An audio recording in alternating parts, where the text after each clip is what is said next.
So these are 5 things you need to do. And yes, flirting skills, but anything. This doesn't just apply to pickup.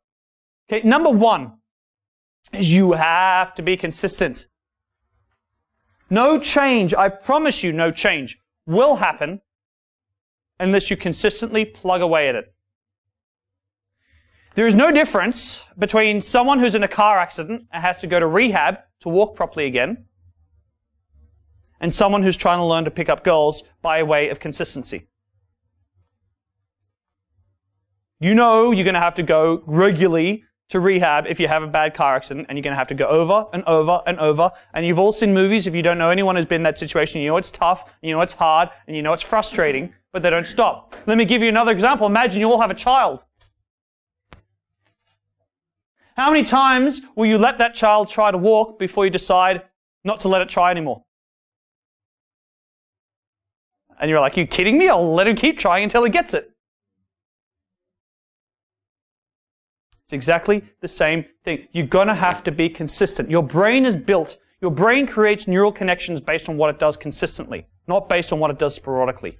If you want to create a new behavior, you have to create a new neural connection. The only way to do it is to do something consistently. So if you're going to make a change, first thing you need to do is actually go home and decide, this is what I'm going to start doing. This is when I'm going to do it. This is how often, and stick to it. And then the change will take place. Then you'll bridge that gap.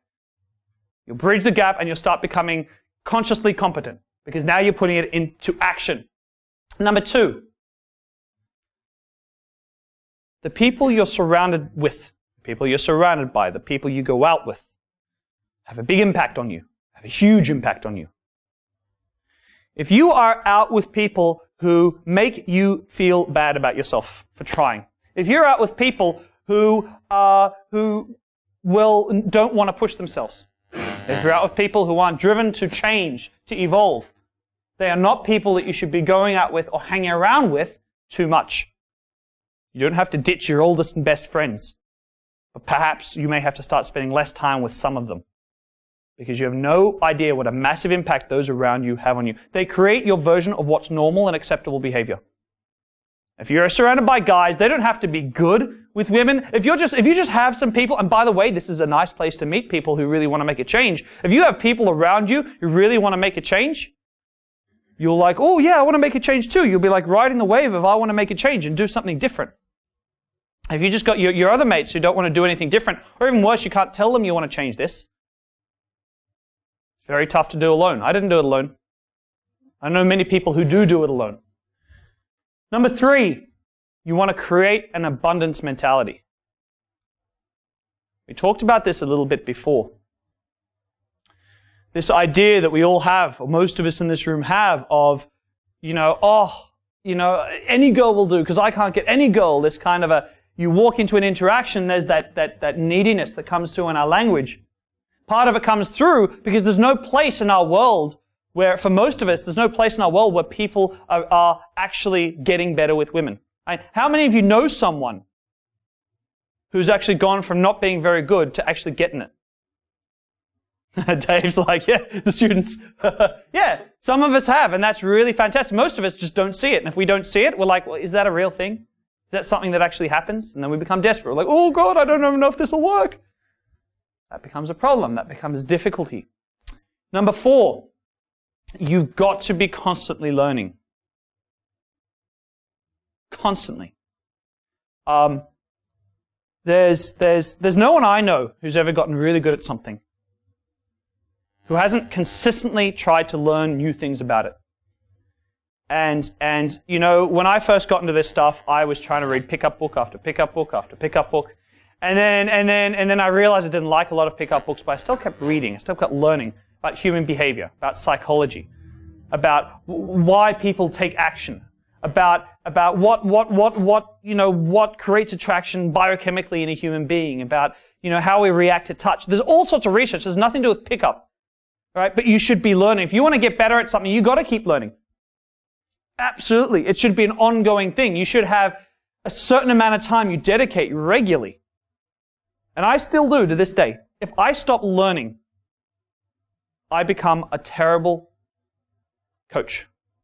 If I stop learning, the day I stop trying to be better, the day I stop trying to learn new things, I become a terrible coach. The day anybody in this room thinks they've got it sorted, or they know something, is the day they're in for a lot of trouble. That's number 4. Number 5. You have to. It's another reason why, if you haven't got the right friends around you, this is a big deal. You need consistent feedback. And this kind of means a lot of things. Consistent feedback comes down to taking action. If you're not asking for numbers, if you're walking away from interactions, and you walk away and you're like, yeah, it was okay. What feedback have you earned from that interaction? None. Nothing definitive. Only your own intuition. How much do you trust your own intuition? Right? You shouldn't necessarily very much. If you ask for a number and she says yes, have you learned something? You ask for a phone number, she says no, have you learned something? Yes. If you ask her a phone number, she says yes, but then she doesn't return your calls, have you learned something? Yes. That's feedback. Feedback is also how other people see you.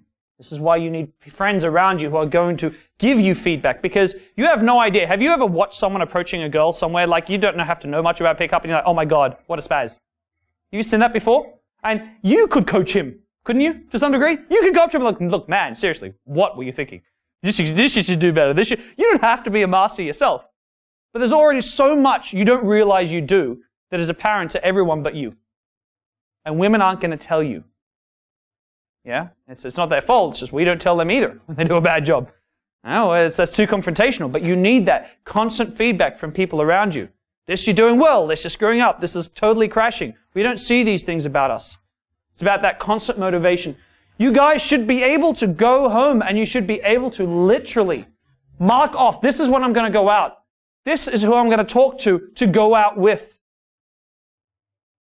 This is what I'm going to work on. And I'm going to do it consistently. And if they're doing it with you, you've got a good crowd around you, that makes all the difference in the world. Hey guys, do you get frustrated approaching women and then getting rejected? I'd like to invite you to my free 12-video training series where I'm going to show you how to make such an amazing first impression before you even say a word that rejection will soon become a thing of the past. See that button down there? Don't procrastinate anymore. Go ahead and click on it, and I look forward to working with you.